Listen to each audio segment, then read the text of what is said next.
Culture is a dynamic aspect of life that is constantly shifting, ideally for the better. Many beliefs and practices from just a few years ago may not be applicable today and can be even deemed as politically incorrect.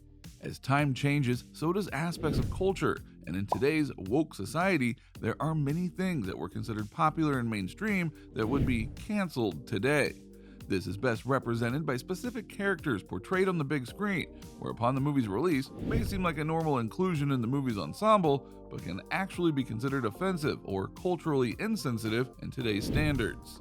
In this video, we're taking a look at the top 10 movie characters that wouldn't work today. Now, if you haven't seen the movies that we're discussing, be warned of spoilers, as we will surely be discussing certain plot details from the movie these characters are in.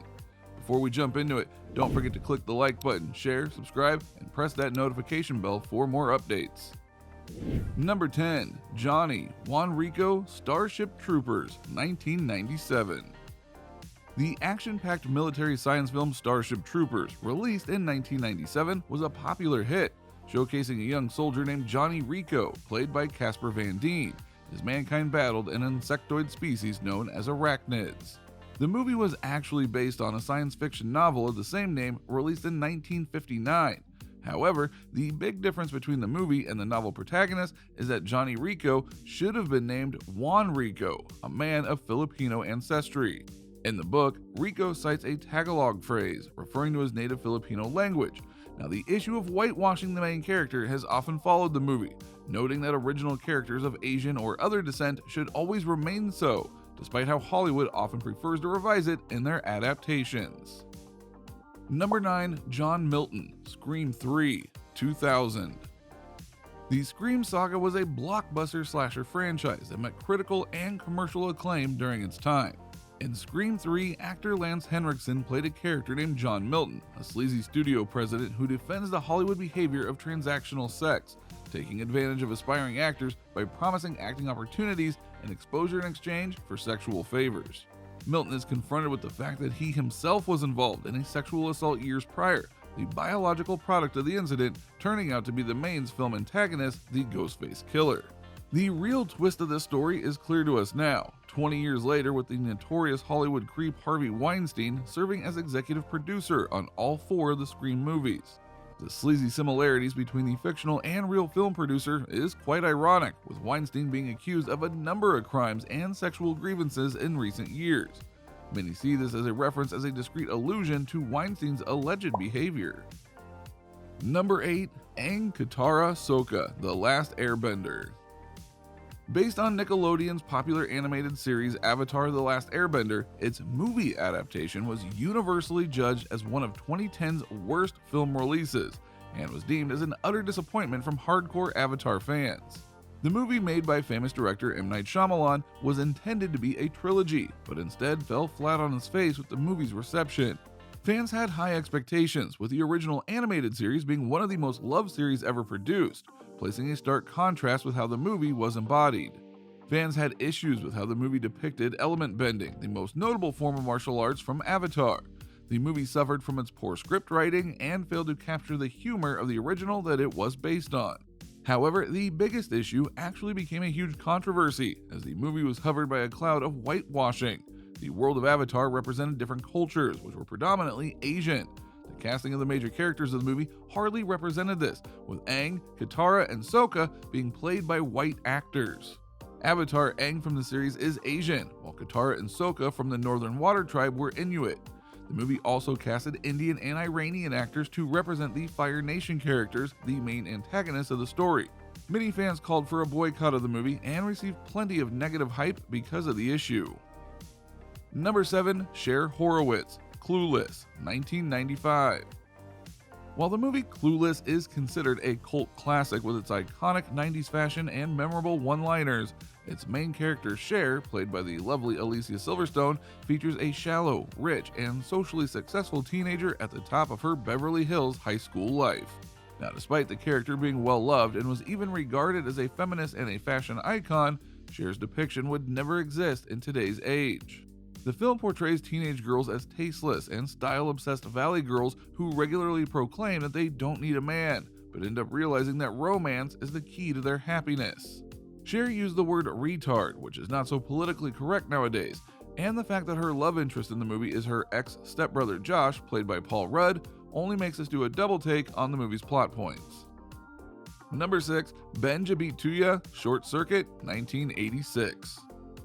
Short Circuit was a well-loved film in the 80s that centered on an experimental military robot named Number 5 that got struck by lightning and gained human-like intelligence and emotions. The movie was so well received that it produced a sequel in 1988. The issue with the movie was the stereotypical Indian tech nerd Ben, who went along with Number 5's adventures in both the original and the sequel movie. The character was played by white actor Fisher Stevens, and despite the reception of the movie and the beloved protagonist when the movie came out, the fact that Stevens committed brownface with his purposely darkened skin and exaggerated accent with head movements make the film totally cringeworthy today. The issue was even raised recently, with Steven coming to terms with how problematic his fraudulent representation and performance truly was. Number 5. Holden McNeil, Chasing Amy, 1997. Chasing Amy is a classic romantic comedy that further propelled American filmmaker Kevin Smith's prominence during the time. Now, the movie is considered as a highlight of the toxic nerd masculinity of the 90s. The movie's quote-unquote love story revolves around sensitive yet sleazy Holden McNeil, played by a young Ben Affleck, and his pursuit of the bisexual comic book artist Alyssa Jones, played by Joey Lauren Adams. The movie tries to identify with McNeil as he tries to come to terms with Adams' sexual history and preference. There's even a scene where Holden reveals his love for her and she rejects him, exclaiming that she's gay. Now, despite knowing the truth, Alyssa ends up running after Holden to kiss him as the rain pours on both of them, in a truly dramatic but totally incorrect scene for today's understanding. Number 4. Stifler's Mom, American Pie, 1999. Films in the 90s provided a raunchy and often gross manner of comedic movies that were absolutely eaten up by viewers. One of these movies was American Pie, that offered a unique satirical way of presenting the trickier moments of teenage life. While the movie presented its fun take with its antics, it represented a bit of misogyny through its most iconic character offering, the character known as Stifler's Mom.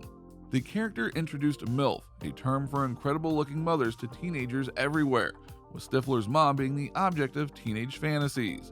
She even paired up with a high school student and is celebrated in pop culture for it. Number 3. Daniel Hillard, Mrs. Doubtfire, 1993.